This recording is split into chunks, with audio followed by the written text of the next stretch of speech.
Who was Eshu, the trickster god in the Yoruba pantheon? Eshu, sometimes spelled Eshu or Eschu, is also known as Elegba, Elegbara, Shigidi, and other names in the diaspora, such as Papaleba in Haiti.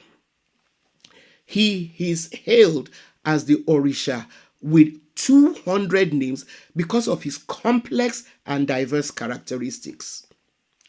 Primarily, he is the trickster god of the Yoruba pantheon. Despite being a trickster, he is believed to be extremely intelligent, protective, and benevolent. He serves Orunmila, also known as Ifa, by transmitting messages between heaven and earth, as well as conveying sacrifices to the gods from the earth. Please watch our episode on Orunmila to know more about how Ifa divination works.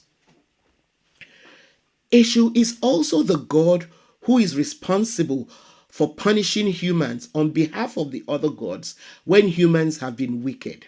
This is probably why Eshu is misunderstood and maligned as Satan or the devil in the Abrahamic religions like Judaism, Christianity, and Islam. These religions conflate Eshu with Satan or the devil, whereas the Yoruba tradition does not believe in the existence of any god that correlates with Satan, whose only purpose is to seduce humans into sin or falsehood. Unfortunately, some of these misconceptions have also found their way into some Yoruba traditional beliefs and practices. While Eshu, in his capacity as a trickster, can tempt the weak to do evil, and as Elegbara or Eshushigidi serves as the avenger who settles scores on behalf of all the Orisha, he is way more complex than Satan or devil. In Yoruba tradition, Eshu serves as mediator between the benevolent and malevolent values of human conscience. Eshu is also referred to as Onile Orita, keeper of the crossroads, because crossroads are a form of spiritual location that signify the point that humans reach when they are confronted with difficult decisions in life. In Yoruba tradition, crossroads mean more than the physical points at which roads cross one another, and which is where sacrifices are taken to Eshu in order to seek his help. Crossroads are believed to be sites that offer access to various opportunities and choices. And Eshu is the deity who is believed to hold the spiritual potential to bring about change in people's circumstances by pointing them in the right direction when they are at crossroads.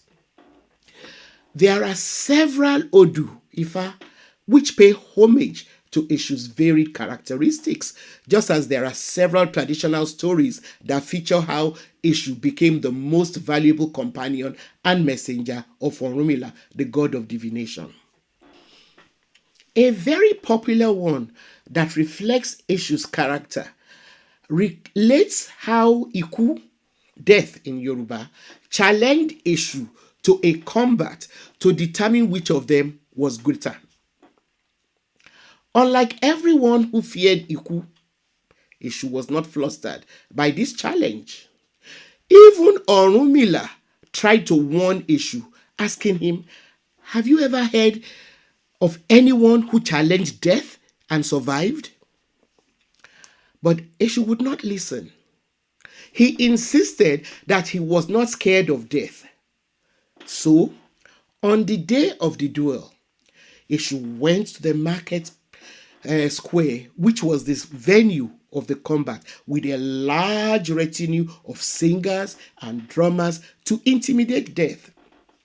But death was equally prepared, because he too came with a an equally large group of drummers and dancers.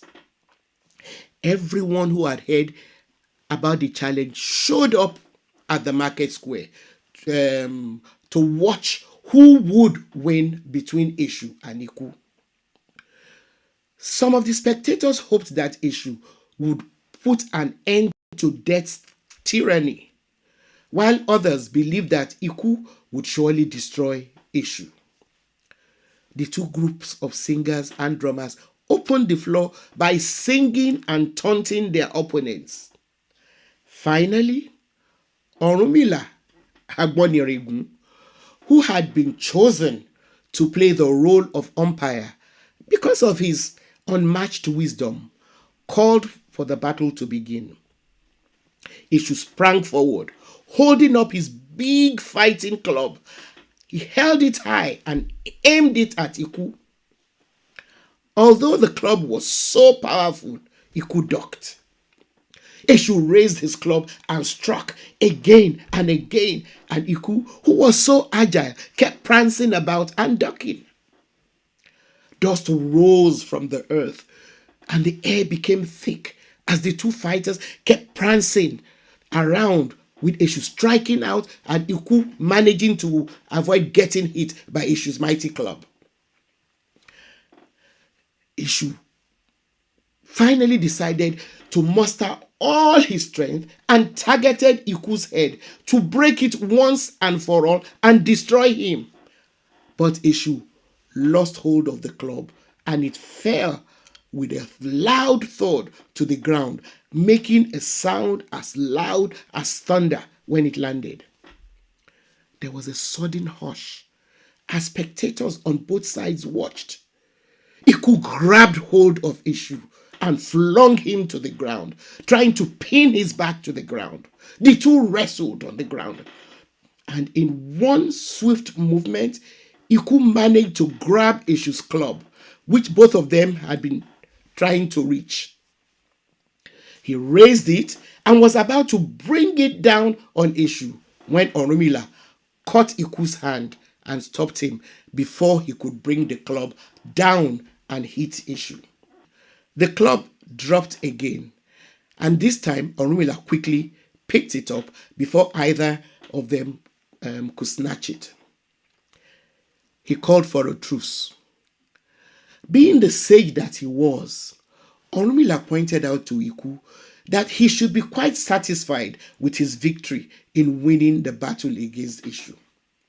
He also turned to Eshu and pointed out to him that although he had lost the battle, he had also won the honor of living on after being defeated by death, unlike all other creatures who, on encountering death, always end up dying.